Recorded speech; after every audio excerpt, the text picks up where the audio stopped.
Hello and welcome back to another video on the channel. Today we have our second episode in our weekly football podcast series.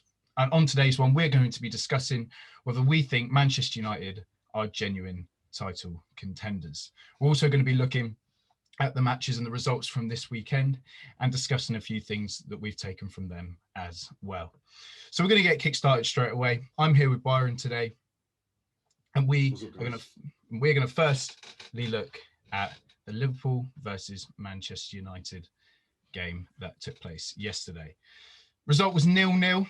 Not a lot to take from that in terms of a result, but in terms of the way both teams played, I think there's a lot we can discuss. Byron, what did you take from the 0-0 that happened yesterday? It was a bit of a stinker, to be honest. 0-0, not an enjoyable game to watch, really, but it was interesting to see how both teams approached the game. Like, I felt that United playing like the low block counter attack, what they've played against most big sides this season, has been like they've used that most of the games this season against big teams. But I felt, for me, Liverpool just didn't create enough with the amount of possession they had. I think they had something like 66% possession. Yeah, it was 66. They didn't look like they could create goal scoring opportunities, and I felt Manchester United were more dangerous on the counter attack. Yeah, man, I completely agree. And they said in the commentary during the game that it was obvious that United had looked at the footage from the Southampton game when Liverpool played Southampton. They were defending narrow, making it difficult for the attackers of Liverpool in Salah and Mane and Firmino to sort of break the pockets, break the holes in between the centre-halves and the wing-backs. And it was obvious that Liverpool struggled.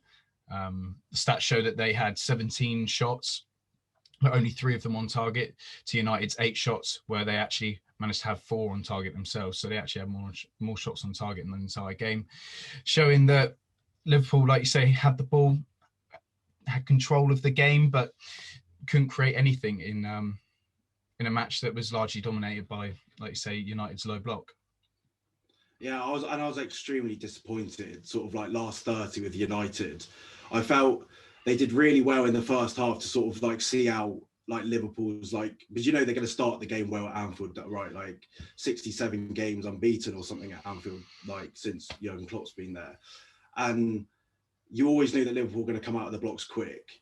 But when you get to half time and it's 0-0 and you get into the second half and Liverpool playing Henderson and Fabinho at centre back, you sort of feel like bringing on Greenwood with 30 minutes to go, or like they brought on Cavani, but going for the win to get 6 points clear of Liverpool in terms of the title race. Like, I was just disappointed that they didn't really push on.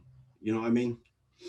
Yeah, man, I completely agree. And for me, before the game, I looked at the state of Liverpool's, especially defence with the injuries they've had, and I thought this has got to be the best chance for United 100%. to go and win at Anfield for the longest of time. The best opportunity for them to go and make a statement, go so many points clear at the top of the league, and really sort of put themselves out there and make people talk about them in respect of being actual title contenders. Unfortunately, the game wasn't exactly what we predicted. 3-2, I think, wasn't it, on the predictions?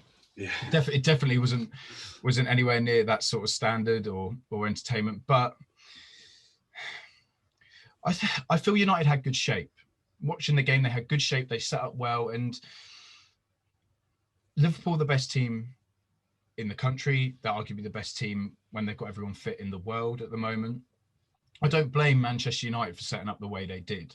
At the end of the day, football is a game dominated by money and winning. And if United and if Ole Gunnar Solskjaer have looked at previous footage of teams playing Liverpool and they felt that was the best way to set up against them, then I don't blame them for doing that. Don't get me wrong. It's not entertaining. It's not great to watch. But at the end of the day, it's a results-based business, isn't it? And, I feel United, even though, and we both feel this as well, they could have and probably should have gone on to get the win with the chances they had, especially later on in the game. I think they come off much better from that result than Liverpool had. Well, I mean, yeah, it keeps them 3 points ahead of Liverpool, keeps them top of the league. Keeps their like unbeaten run going. But going back to your point on like Man United's shape, is you're right. I think like you only got to look at the Southampton game against Liverpool. What Ralph Hasenhüttl did with Southampton against Liverpool, he kept them narrow, like really compact. Like let Liverpool have the ball in wide areas, let them cross it, and just hope that the defenders for Southampton could keep them out. And ultimately they did. They went on to win the game 1-0, and Ralph Hasenhüttl was left crying at the on the touchline. But and Man United, I think, looked at that game. Ole Gunnar Solskjaer certainly did, and thought, I'll set up the same way. And it very nearly worked for them. I was looking in the first half, I was thinking Pogba, Bruno Fernandes, if there's anybody that you want to hit a 60, 70 yard, like raking pass, like in behind, because Liverpool was sat on the halfway line, if there's anyone that you want to hit a pass like that through to Rashford, it's one of those two, right? Because they've been in such good form. But I felt Bruno Fernandes' performances overall in the game, I thought he was poor for his standards. I don't feel like he did everything that he could. I feel like he tried, and he's obviously heavily relied on by Manchester United. But yeah, I definitely think Man United do come away with it the better, for sure. That's it.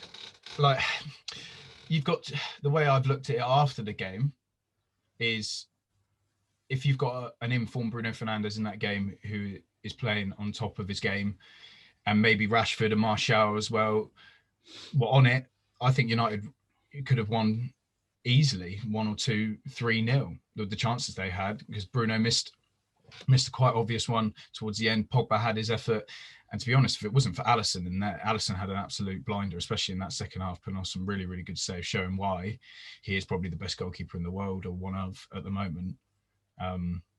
But you just can't help but think that if Bruno had his typical Bruno performance, that United may have run away with it a bit yesterday.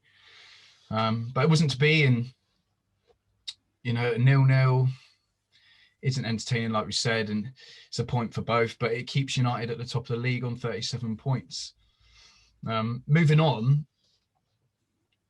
I suppose United top of the league based on the game yesterday. Are they genuine contenders? We've got to look at who's going to come and chase them, who's going to threaten them to overtake them. And with one game in hand, you can't help but look at Man City, right? I mean, yeah, exactly. I think with Manchester City right now, what are they on? Like 35 points, yeah. with a game in hand. So they can effectively go top of the league if they win that game in hand. And it's very weird, Manchester City this season, because we all think of Manchester City like blowing teams away 3 or 4-0 every game. Now, I know they did that against Crystal Palace last night, but most of their games this season have been like 1 or 2, like 2-goal victories. And it's been about the defending, which is odd when you think of Pep Guardiola, and when you think of Manchester City, you think of them as a team that like just will concede goals, but will just outscore you. But this season it's been very different. I think out of the top 4 at the moment, with Leicester, United, Liverpool and City, I think they've scored the least goals with 29, compared to like Liverpool's 37 in the league. But it's the number of clean sheets they're keeping, and the combination of Ruben Diaz and John Stones right now at the back is quite formidable. I think they played 10 games together, keeping 9 clean sheets and only conceding 1 goal, which is really, really positive for them. It's incredible. You got John Stones playing like prime Rio Ferdinand at the moment, haven't you? It's quite incredible, the turn of form he's had. Also behind them, you've got teams, we've mentioned Liverpool, you've got Leicester, Spurs coming back, getting a few results, and now Everton with their game in hand as well. If they win that, you're looking at those top 6 all within about 5 or 6 points of each other. So unfortunately, it's not just United versus Liverpool, or United versus Liverpool and City. It's United still against another 5 teams. So it's hard to really say that they're out and out favourites or contenders, because there's still so many teams within that group. For me, I think United will be United's biggest problem, right? Is I think that they have a team capable now, but I don't feel like they have the confidence yet. And I don't feel like Ole Gunnar Solskjaer has the confidence yet. I feel like top 4 for them again would be an accomplishment this season. I don't feel like they're thinking too much about the title, and most teams won't be thinking about it right now. We're only halfway through the season, but you think about the next game as it comes. But I personally think that United and Ole Gunnar Solskjaer, the way they set up with the low block and the counter-attack, I don't think you can be consistent enough in that formation and that style of play to win games, because it only takes you know, I mean, say against a bottom 10 team, it only takes a corner or something for the other team to win to get a goal, and then they go into their shell a little bit, sit in a low block, and make it really difficult for United. And United don't play dominant football, whereas you look at City and the way that they play, they're very aggressive. You know, I mean, they hold like 75% of the possession, it feels like, most of the time, and they completely control a game. And ultimately, they haven't been scoring loads of goals. They recently have like had an upturn, but that's because they haven't been playing with a recognised number 9. And the fact that they're on this form, I think City, for example, were on an 8-game unbeaten run. You know, I mean, since 21st of November or something, when they lost 2-0 to Tottenham, they've been really, really strong. And I personally believe that they could go the rest of the season unbeaten, quite frankly. Yeah, I think if I had to pick one, it would be City going on and winning it. But going back to United being their own problem, you only have to look at their attacking players, bar Bruno Fernandes, and then they're not playing. It's quite obvious that they're not playing to their full potential. You look at Anthony Martial, even Rashford doesn't look his absolute best.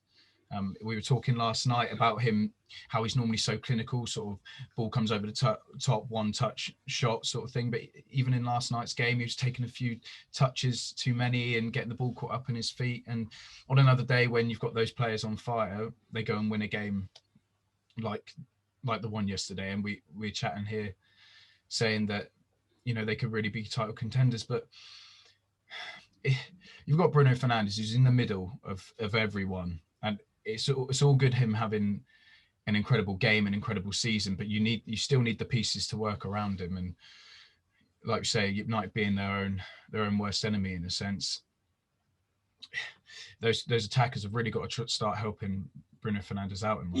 And I don't really. A lot of people have been giving Martial praise for his performances last season. I think he ended the season 23 goals or something in all competitions, which is a very good return for a player who plays up front, sometimes on the wing, sometimes. But I think Martial has been a serial underperformer at Manchester United since he joined. Now, I know he's young, but what is it? He's only got 2 goals this season. Like, that's not good enough. It's poor. And Rashford, like, I think Rashford is world class, and I think he will be a very, very good player in the future. But Fabinho last night is showing that he can be a world class centre back. Really, you know, I mean, he's been outstanding for Liverpool, and I wonder where Liverpool would be if they didn't have him filling in for Virgil van Dijk, Gomez, and Matip when they're out injured, because he's really proved that he can play in midfield or at the back very comfortably. Yeah, no, definitely, I completely agree. And we were talking last night just before the game, saying, you know, Rashford, Martial with Jordan Henderson at the back, that's a real worry for Liverpool with the amount of pace and the amount that Rashford plays on the last man. If he sticks to the side that Henderson's on, it could be a real worry. And Fabinho saved their skin along with Alisson yesterday. But Martial, going back to Martial, he's just not, in my opinion, he's not it. He's been given chances up front in the central areas. He's been given chances on the wing, and he's not firing. And do you know what? It's not even like he's not getting chances. The XG, the expected goal stats, we had a look, and his expected goals for the season are 3.7, and he's only scored 2 goals. So he's missing half his big chances. I think it was the Leeds game. I know Man United walloped Leeds or whatever, and they absolutely smashed them. And the Martial not scoring isn't the be all and end all. But I think I remember Martial getting like 5 or 6 one-on-ones that game, and Meslier just kept stopping them because they were down his throat or they weren't clinical finishes. And that's what you get with Martial. Is I feel like he will score goals, and he has got great dribbling ability. He's got great feet. He goes past 2 or 3 players quite comfortably. But when I don't feel like he's a clinical striker. So that's why he does get shifted out onto the left-hand side quite often. And have Manchester United got a recognised striker? You know, I mean, let alone Man City, have they got a recognised striker? I think Rashford can play that position, but I think Rashford's best work is done on the right-hand side or the left-hand side. Yeah, I agree. And, you know, I've rated Edison Cavani as a world-class sort of number 9 striker for a very, very long time. And years gone by, yeah. Yeah. But he's come in and he's scoring goals. In the games he's playing, he's scoring goals, he's contributing. For some reason, Ollie isn't giving him the minutes. And I don't know whether he feels commitment to the players like Martial and Rashford. Personally, I'd start Rashford along, in the same setup as him, because I feel like they complement each other so well. But he's just not getting the minutes, unfortunately. But it is what it is, and I'm sure they figure it out. At the moment, Manchester United won't care because they're winning games, right? That's it. Top of the league, they won't care. They're getting what they can out of those strikers. A lot of goals are coming from midfield with Bruno Fernandes. I know he takes penalties, and Pogba's came up with big goals. You think of the goal against West Ham to sort of bring them back into the game, and then they went and won it. Like, their midfield is making a difference. Now, do you genuinely believe, though, that they can keep this up and be consistent for the rest of the season? Not with what I'm seeing at the moment in terms of offensively, attacking wise. Not what I'm seeing at the moment. Martial, I've already spoken about. Cavani's not getting the minutes. Greenwood's not getting the minutes and not performing. The only person that's scoring goals alongside Bruno is Rashford, but even Rashford doesn't look like on it to the point that he has done in the past. So offensively, it needs to start to click, or else it will get undone very, very quickly. They've been winning games and not playing particularly outstandingly. And yes, we can sit here and say that's the feel, that's the way that title winning teams, get results. But there's only so long that can go on before it gets unstuck. To complement that, I do feel like defensively, they're doing very well at the moment. I feel like Eric Bailly coming alongside Harry Maguire has been nothing short of brilliant since he's come back from his injury. I don't know what you think about that. Bailly has been good, but then Lindelof, I don't think is a top centre-back, but last night he made some critical interventions, balls coming across the box. I think Gary Neville got a little bit excited, or it might have been Jamie Carragher, and then Gary Neville got excited with Fabinho down the other end or something, but they were both like getting happy over each other's centre-backs. It was funny. He made some crucial interventions for sure. And I personally think Bailly's the better player. I think that you can rely on him better at the back. I think Lindelof has a mistake in him. Bailly has that recovery speed that if he does make a mistake, he can get back and win the ball back. But what's their defensive rate? I think they've conceded 21 goals in the league this season, haven't they? Yeah, something like 21 goals, and they've got 6 clean sheets in the 18 they've played. So it's not bad. It's not bad. It could be better. It could be worse. It's pretty standard in my opinion. 6 clean sheets from 18 for a top. And how many games has Bailly played and clean sheets that he's got? Well, Bailly's only played 6 games because he was injured for the first part of the season and getting 2 clean sheets in them. But I think the big thing for me is Bailly is he's so athletic compared to Harry Maguire that Harry, we all know Harry Maguire has got a mistake in him. He's a bit lumsden. He wobbles all over the place. He's like a moving fridge at times, isn't he? And I thought you were going to say he's got a square head then. Yeah, well, he's got that too. But the point being that he can be a bit all over the place sometimes, and having someone as athletic and as quick next to him, who's actually relatively switched on in Bailly, I feel they complement each other very, very well. And it's shown since Bailly's come back into the team that he is that man to play next to Harry Maguire. For some reason, he didn't play last night.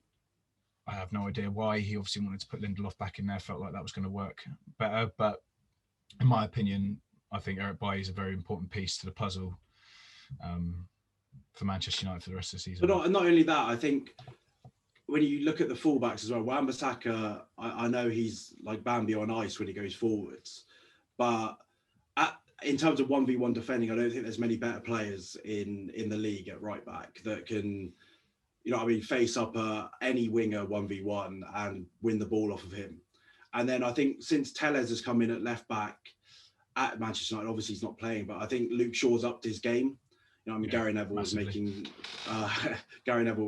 quite a lot of compliments about that last night as well. I think that Luke Shaw has definitely improved his game since Telles has come in, and that's only a good thing. And that's why everyone says that if you have competition for places, you're ultimately going to get the best out of people. And I think Luke Shaw has upped his game, and it was good to see him have a good performance, I think, it's needed at Manchester United. But moving on, so I don't personally think that Manchester United are title contenders. I think that they'll fall off, and their consistency, they'll struggle from now until the end of the season. I think they might push until sort of like the 3/4 mark, and then they might fall away. But talking about falling away, we've got to talk about Liverpool. You know, I mean, Liverpool have only scored 1 goal in their last 4 games, and now the 4 games they've played have been against West Brom, Newcastle, Manchester United, and I can't remember the other one.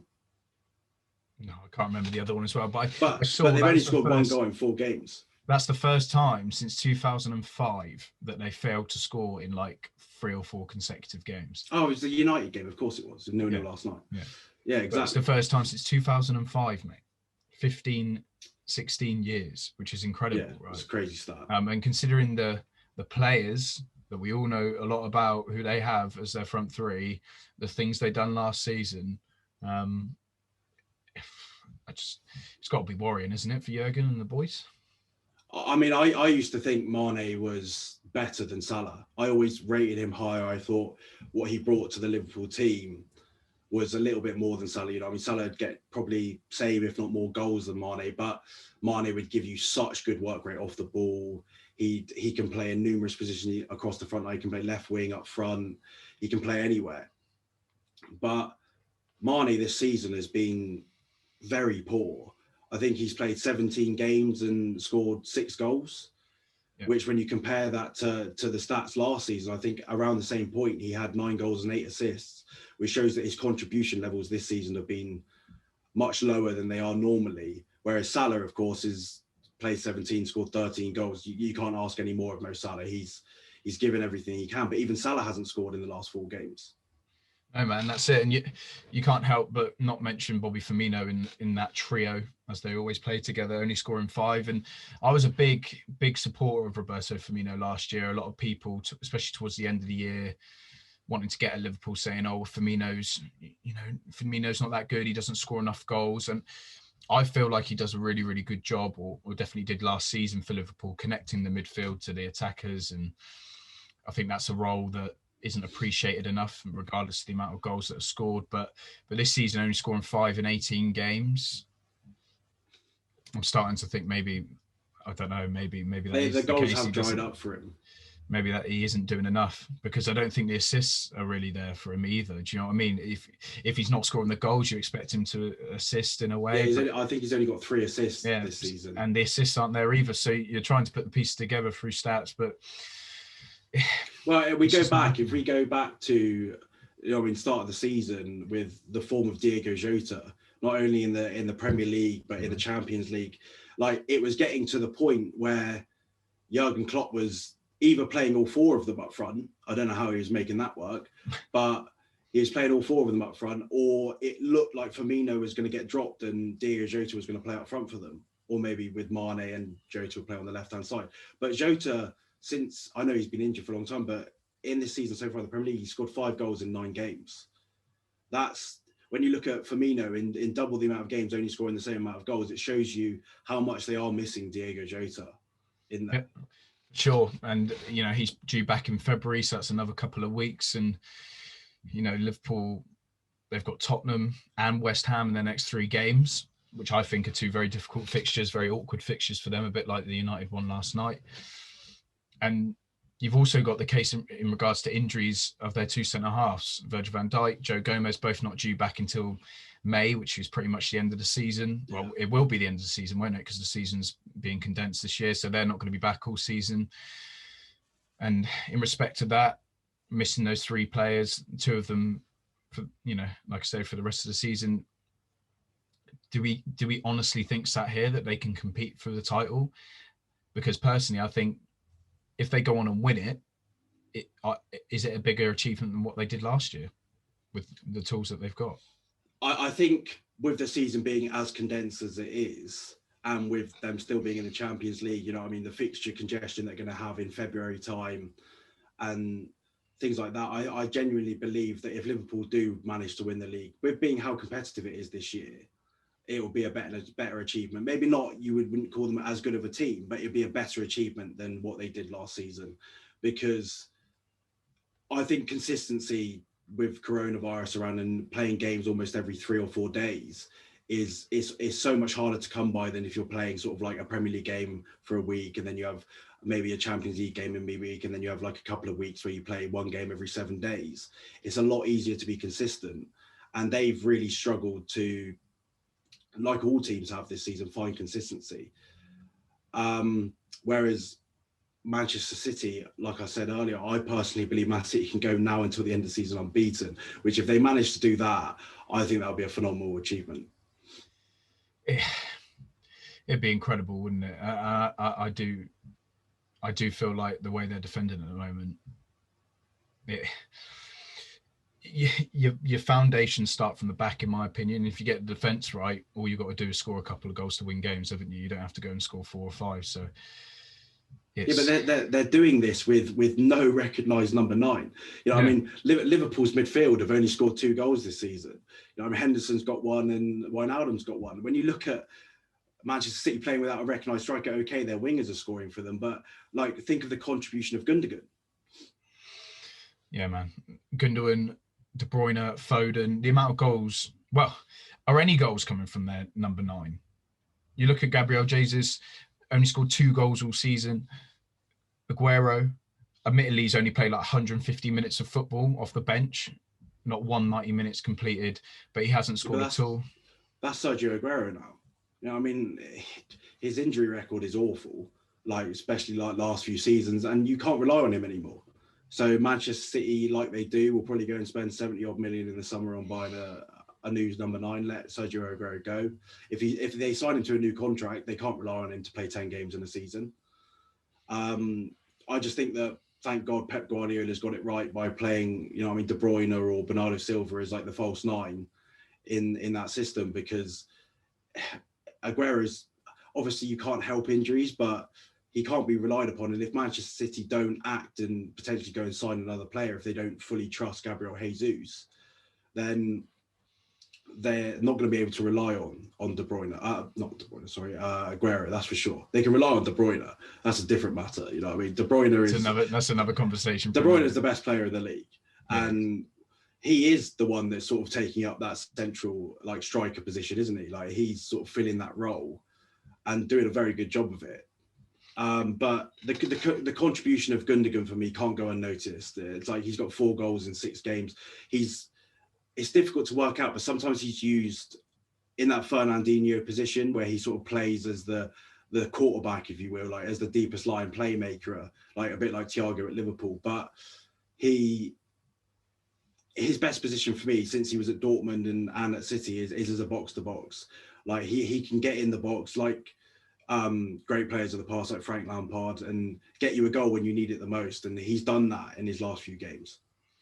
Yeah, I was just about to say, he reminds me, especially recently, he's scoring the type of goals he's scoring, arriving late in the box, reminds me so much of players like Frank Lampard. And it is just when you needed players like that, or Pep needed players like that to step up and fill a hole where you didn't have any number 9 or any strikers or forwards. Because even Sterling, right? You look at Raheem Sterling, he, until last night, scoring the goal, he hasn't been performing anywhere near the levels that he was performing at last season. You look at last season, he was up there a player of the season contender, in my opinion. Yeah. He was getting involved on all fronts of the attack and play for City. This season, he's been a lot quieter. So even players like him haven't been contributing. And then you've got players like Gundogan, De Bruyne, obviously, and Phil Foden as well has just stepped up massively and saving Man City's bacon up until this point. But we talk about saving Man City's bacon. I feel like it's just clicking. Everything's working for them, and they've got a system where those midfielders are contributing offensively in the exact way they need to score them the goals. For me, I thought Mahrez was like one of my favourite players since he joined City.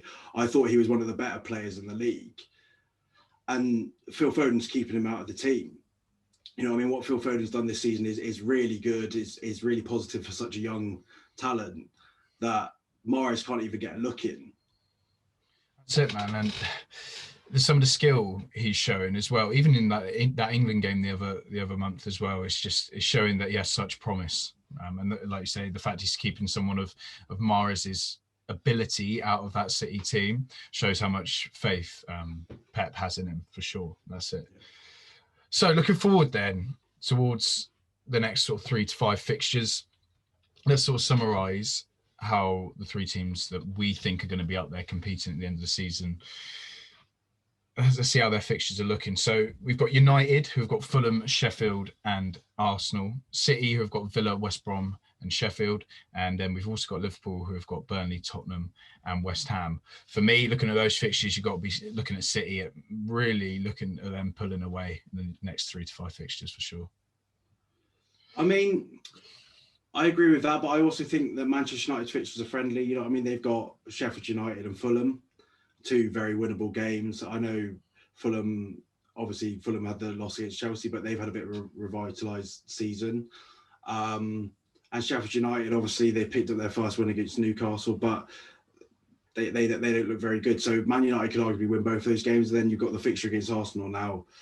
For me, it was great. They lost 1-0 to Arsenal back earlier in the season at Old Trafford. I'm sure Arsenal will give them a tough game, but it's not to say if they turn up that Man United can't win that game too. So Man United, City can keep pace.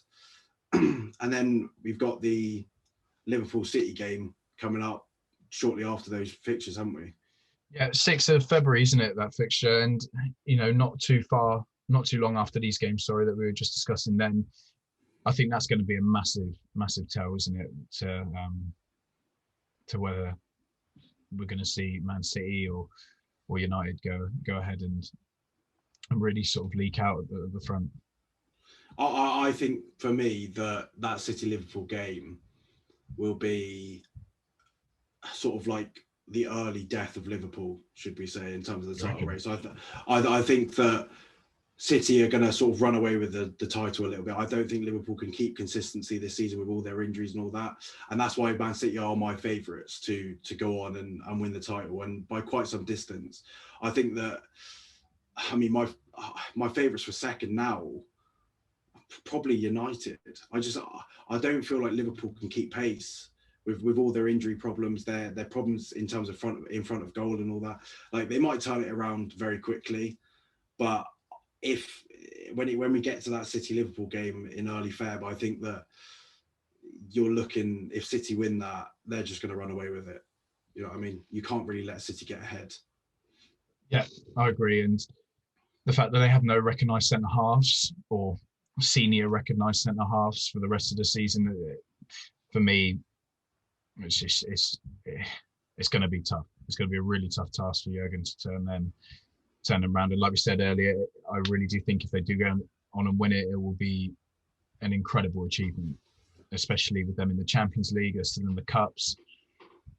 It really will be an incredible achievement for them to go on and win it. However, as you've rightly said, I think City will go on and end up winning the league. They'll win on the 6th of Feb against Liverpool, and they'll show their class, which they're starting to show again to us now, with United finishing in second. The fact that United are winning games and not playing particularly well, I do feel is a tell to how much class and how much quality they do now have in their squad. All it needs is Rashford to have a really good game, or Bruno to have a really good game, or Pogba to have a really good game for them to actually end up. Because it only takes half a second to score a goal, doesn't it? As a lot of people have said, and a bit of class from one of those boys will easily bring it. So I am going to agree with you. I'm going to say, I know it's boring to agree on a podcast, but I'm going to agree with you. City to go and run away with it. One small thing. I think if there is anyone that can do it, you know, I mean, Liverpool showed massive consistency last season. If there's anyone who can do it, it's the front three of Salah, Mane, Firmino, and for me, the best manager in world football at the moment, Jurgen Klopp. You know, I mean, if there is anyone that can turn their form around, it's those boys. So they're not out of it yet. No, for sure. And let's not count out the runners behind them as well. You've got Leicester potentially doing a Leicester, Tottenham and Everton as well. Everton with their game in hand, if they win it, they go level with Leicester, 2 points behind United. I mean, come on, mate. Tottenham haven't won a trophy in like 30, 50 years. I'm talking about Everton. I'm talking about Everton and Carlo Ancelotti. I back Carlo Ancelotti. I still think he's one of the best managers in world football. However, I do not think they have the quality quite to the levels as City. No, it's gonna be a front three for sure. Yeah, No, definitely. So City to run away with it for us, with United following closely behind. Contenders for sure. I think it's fair to say it's still half a season to go. Anything can happen, but I just think City have way too much quality in their squad, and they're starting to turn up again. Even without a number 9, they're still scoring the goals that they need to win games. So City to run away with it. Let's look ahead then. We'll sort of wrap up that conversation of title contenders and United there. I feel like we covered everything quite nicely. Let's look at some of the big results away from sort of the top runners to the front runners from this weekend, starting with West Brom against Wolves. What a result for Big Sam, winning 3-2 away to Wolves, getting his first win as their manager. I think we can definitely say now that Wolves are on a slide. I mean, Wolves' form has been poor lately. They are definitely on side, losing against West Brom. When they took a 2-1 lead, you know what I mean? To then throw that away, I know 2 penalties, but to throw that away and lose against West Brom 3-2, I mean, it's a great result for Big Sam after some stinkers, you know what I mean? Losing 5-0 to Leeds and then 4-0 to Arsenal. Everyone was thinking that Big Sam was going to be gone, like, before he'd even got there, really. But it's a huge result, lifts the confidence in the players and all that. But for me, you can't, like West Brom and Sam Allardyce know they can't win every game 3-2. They're not going to score 3 goals every single game. They're not going to get 2 penalties every single game. They've got to find a way to keep clean sheets under Big Sam if they have any hope of survival. Yeah, definitely. They need to shore up at the back, that's for sure. I think the thing for Wolves is that it just shows how much they miss Jimenez, right? Since he's gone out, they can't buy a goal, even though they've got players like that Podence and Neto and Fabio Silva coming in. It shows how effective I personally think Jimenez is as a number 9 and how much they relied on him to get the goals. You look at people, even like Adama Traore for them has just not turned up this year whatsoever, even though he is seen as an incredible force as a player. Productivity has not been there this season. Brick shit hours, according to Rob Holding. Yeah, that's it. And they've got no one else to turn to now. Jimenez is there, and they can't rely on someone like Ruben Neves to bang one in from 30 yards every game to try. Well, I mean that's it as well. It's like they are building for the future. You know what I mean? Neto's only 21, I think, or 20. Like Fabio Silva's only like in his teens. Like Podence is quite a young player, so. These are all very good signings. They're all very top players, and I'm sure they'll get better. So, if Wolves can end up being mid-table, I don't think they'll be too bothered with that. Ultimately, they want to do better and build on last season, but they've got something for the future. And like you say, when Jimenez comes back, then they've got a deadly striker up front as well. That's it, man. And I think all West Brom fans would have taken a very big, deep exhalation of breath after that win, because it really, like you say, was looking worrying after getting spanked 5-0 and then 4-0, and it looked like it was over, like you say, before Big Sam had even got there. But here's what it is: first win for West Brom, and much needed one for Big Sam. Moving on, Brighton 2, Leeds 0. The Bielsa train is no more after Karen Carney apparently slated them, saying that they weren't good since COVID came in. Ever since that has been said, and she got a lot of stick for it, the Bielsa train has definitely come to a halt, losing 2-0 away to Brighton. What do you think about that? Yeah, well, it's exactly what Karen Carney said. I mean, she was getting flack for it on Twitter, even from the official Leeds account. You know what I mean? That they run out of steam, and it was COVID that ended up saving them winning the league. And we didn't see it last season because obviously the championship got shut down, and that's why they won the league. But Leeds are a very, very high intensity pressure team. Now, I'm not saying that they won the league because of COVID. I'm pretty confident they were on a 5-game winning streak or whatever. They were probably going to win the league anyway, and if the league continued, but they have fallen off. You know what I mean? It's 3 defeats, and they lost to Crawley Town in their 3-0 in the FA Cup. It does look poor, but on the other hand, you've got Brighton, who this season, if they had a top striker, would be in the top 10, I'm pretty sure. You know, the amount of chances they create, their expected goals are right up there with some of the teams like Southampton, things like that. So for them to get a result against Leeds is a big one. And obviously with West Brom winning as well, it meant that they've got breathing space to the bottom 3. It's just a problem to Brighton, just that they haven't got a Danny Ings, you know what I mean? Like one of those sort of type of players that can just bag 20 goals a season. If they had that, I'm pretty sure they'd be in the top half. Yeah, I agree. And the fact that Maupay scored their number 9, or their out and out number 9 currently, the fact he scored yesterday is probably a positive thing. If they can get him scoring again, that will put him in good stead for the second half of the season. But they are down there, having played 2 games more than the majority of the teams around them. In 16th place, only 2 above the relegation zone. It does look a bit dangerous, and I think it shows how important a result actually that one against Leeds was at the weekend. Yeah. With Leeds, again, like you say, losing to Crawley. And they had players out in that game. Like they had players playing in that game. Calvin Phillips played, that Rafinha lad played. They had first team players on that pitch. And like you say, they just got wasted 3-0. And it isn't looking good at the moment for Leeds. Even Mark Wright managed to make a cameo for the last few minutes. Yeah, maybe Leeds to sign him, might do him a job. But it's not looking good at the moment for Leeds. But, you know, everyone loves them. They're everyone's team, everyone's second team. So I'm sure they'll pick up.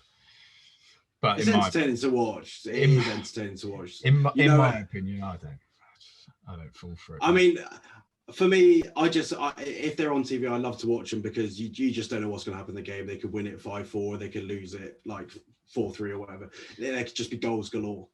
That's it, and I suppose it's a topic for another pod or another video. You know, Leeds and whether their football is actually effective or not. Don't get me wrong, like you say, it's entertaining to watch, and you always guarantee something to happen. But is it a good way of playing football, especially in the Premier League? I think that's up for debate, and I'm sure that's something we'll discuss in another video in the future. Last fixture that we felt had some significance at the weekend, that is Chelsea's 1-0 win at Fulham, away at Fulham. Fulham getting a red card, I think, just after half time, was it? I think about 50, just before. Just before, was it? Minute. Yeah, 44th minute. So playing with 10 men against Chelsea, a very strong Chelsea team for half the game, and Chelsea managing to pull off a 1-0 win towards the end. What do you think about that one then, sir? Massive result for Frank Lampard. Shocking result for Fulham, especially with the other two teams winning, around them. You know, I mean, Fulham was starting to make progress, and it must be heartbreaking to play against, you know, I mean, a London rival and a big team in the Premier League like Chelsea, and to go a man down and then to defend so well like they did for so long, and also be threatening on the counter-attack at times, to then lose to a single goal. And it was a bit of a mistake from the goalkeeper. Areola flapped it across. It falls at the feet of Mason Mount. And like, you know, Chelsea's most consistent player for like this season, and probably Frank Lampard's favourite player, Mason Mount, gets him out of a hell of a lot of trouble by sticking the ball in the back of the net. And yeah, if they didn't win this game, I personally believe that Frank would have been gone. I don't see how he could have stayed, but it's a big relief that they did manage to get the win, and now we got to see what they can do against Leicester in their next game. Yeah, it's like we were saying on the first pod last week. We were discussing Frank and the games coming up and what ones were going to define whether he stays or goes, and this was definitely one of them. And looking back, it was a bit of a wobbler, wasn't it?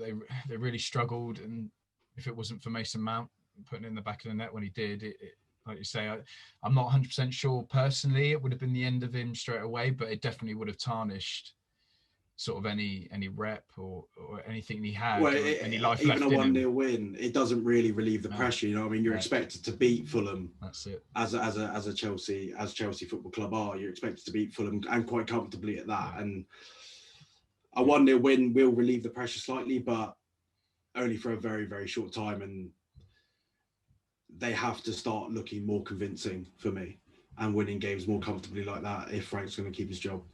I do agree, and like we said last week on the pod, it's a nervy time for Frank, and I think it showed in that match. And I think it did show in that match that there wasn't much confidence amongst that Chelsea team. But the results all that matters at the end of the day. They got that. They move on to the next one. Maybe that will give them some confidence now to go and sort of play more expansive football, see what they can do in the next game. I want to quickly mention like West Ham, their 1-0 win over Burnley. You know, I mean, West Ham doing well this season, looking good for around 10th place finish. And then you've got Burnley, who are slowly but surely seeping themselves into a relegation battle as well.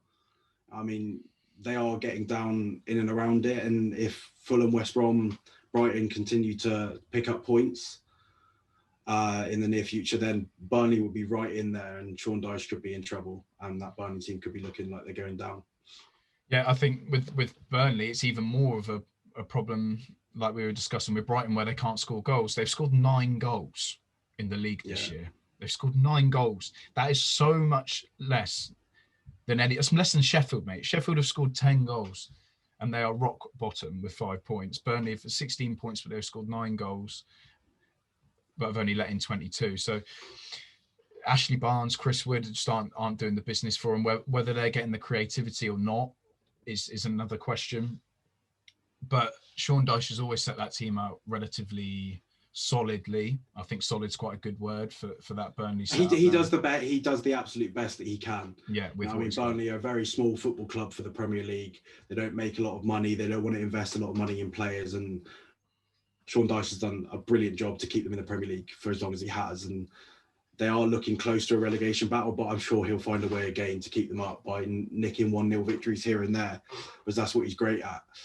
And then there's a fixture on tonight. You've got Arsenal versus Newcastle. Now Newcastle sit in, what is it, 15th place? 15th. Yeah. If Arsenal win that one, as I hope they do and expect they will, Newcastle, with the negative football that they play, it's only really been Callum Wilson that's been bailing them out this season. I've seen that St. Maximin's back, which is really good news. Didn't know that. Yeah, really good news for Newcastle, because he's been suffering from COVID for a long time, it feels like, and it's really good news that he's managed to get through that and to now hopefully be back on the football pitch soon.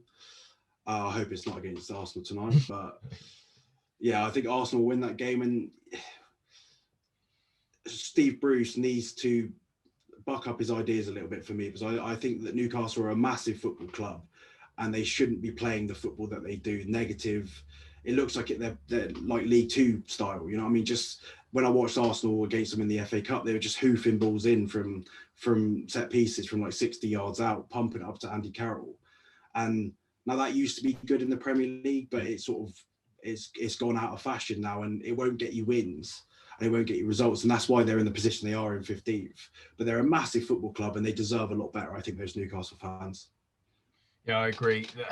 It's not like they haven't pumped money into their squad either. Signing Callum Wilson from us last season, getting Brian Fraser as well, paying him the money they're paying him as well. He's barely played this year. Well, St. Max has just signed a new contract as well, 6 years or something. It's a lot of money to be pumping into a team to sit 15th in the table. You look at the teams around them, you've got Brighton, Burnley, Fulham, West Brom, Sheffield. They're not pumping money into their squads like Newcastle are.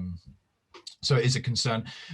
I didn't know St. Maximin was coming back. And I think the biggest thing they're struggling with at the moment when he hasn't been in the team is creativity going forward. Like you say, they're just pumping balls into the box, hoping Andy Carroll gets his big Swede on it. And it's hopefully him coming back in for them will force a bit more creativity into their forward thinking. You think so? But they do have to be careful with players like St. Max. Is asking him to beat 3 or 4 men on his own up front and try and score a goal week in, week out. He's eventually going to get tired of that. You know what I mean? And if they're not careful, yeah, they'll make big money by selling him, but they don't want to lose a player like St. Maximin. Newcastle fans deserve, you know what I mean, to be looking up the table rather than down. And it's just been a poorly run club for such a long time. Such a long time. I agree, mate. And I do feel like Arsenal will go and get the win there tonight and continue their relatively decent run that they're on at the moment, and we'll climb them up the team. They can't climb up the team. Arsenal win, climb it up the table a bit. Say again. You saying Arsenal getting a win tonight? That's a surprise. No, I'm not against Arsenal. I think just Newcastle are so poor, especially going forward at the moment. So incredibly poor at the moment, and I don't think St. Maximin's going to start tonight, is he? Or if he does, he won't be 100%. No, I think he's just back in training. Yeah. So without St. Maximin, I can't see them getting a result at you boys. However, we did watch the Palace game the other day, and that wasn't very entertaining watch. So anything can happen with Arsenal. You know that more than me, and we will see how they do tonight, and on through the games in the week as well. Another set of fixtures for the game week, and we'll pick things up on the third pod when we get to it. But we'll leave it there for the moment, mate. I'm happy with everything we've covered. I hope everyone listening has enjoyed the conversation today on whether we think United are really title contenders. I think the summary is from me and you, Byron, is City are just too good. City are too good, and the form they're in going into the second half of the season without a number 9 is quite. It's scary. It's scary. It's scary. It's scary. It is scary. It's scary to see how well they're playing and the amount of goals they are scoring without an actual record. It's scary that John Stones has turned into prime Maldini. That's all I can say. Well, talking about them not having a recognised striker, chuck him up front, lad. He's scoring all these goals.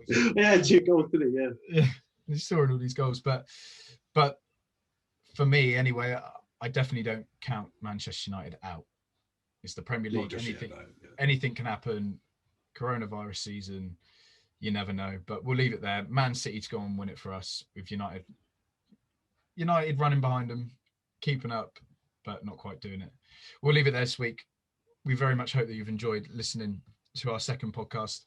Make sure you please like, comment, and subscribe, and we'll see you on the next one. Thank you very much. Take care. See you soon. Cheers. Thanks for watching, guys.